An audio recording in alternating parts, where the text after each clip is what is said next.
তো এবার গোপালকে বসিয়ে গোপালকে পুজো দিয়ে গোপালকে ভালো করে রেখে পাখার হাওয়া টাওয়া খাইয়ে আমরা বেরিয়ে গেলাম। প্রথমে আমরা গেলাম হচ্ছে পাশেই একটা রেস্টুরেন্টে, যেখানে আমরা করে নিলাম ব্রেকফাস্ট। তো আমরা খেয়েছিলাম আলু কুলচা, তার সাথে চানা আর একটা খুব সুন্দর পেঁয়াজ লঙ্কা, হ্যাঁ, তারপর তোমার কী বলে লেবু দিয়ে খুব সুন্দর একটা বানিয়েছিল, ওটাও খেয়েছি। তারপরে আমরা সোজা চলে গেলাম বৈষ্ণো দেবীর এই টেম্পলে, সেখানে ঘুরলাম, খুব ভালো লাগলো, খুবই ভালো একটা মন্দির, খুব সুন্দর। তারপর সেখান থেকে আমরা সোজা চলে গেলাম দুর্গা মন্দিরে। যদিও বা দুর্গা মন্দিরের ম্যাক্সিমাম মন্দিরই সেদিনকে মানে ওই সময়টা বন্ধ ছিল। তারপর দুর্গা মন্দিরের ভেতরেই একটি গুরুদ্বারা আছে, সেখানেও আমরা গেলাম। তারপরে ওখান থেকে আমরা ডিরেক্ট রওনা হয়ে গেলাম ওয়াঘা বর্ডারের জন্য। ওয়াঘা বর্ডারের রাস্তাটা অনেকটা ছিল, তো মানে অনেকক্ষণ তারপর অনেক পরে আমরা পৌঁছালাম অ্যাট লাস্ট।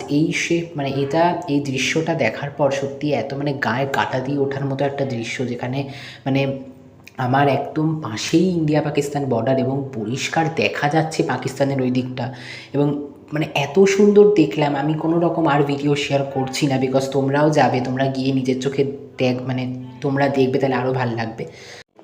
তারপর রাত্রিরে আমরা ডিনার করে নিলাম। এখানে ম্যাক্সিমামই ভেজ পাওয়া যায়, তো আমরা কদিন ভেজটাই বেশিরভাগ খেয়েছি। তো আজকের ব্লগ এখানেই শেষ। তোমরা অবশ্যই লাইক, সাবস্ক্রাইব এবং ফলো করে দিও। বাই।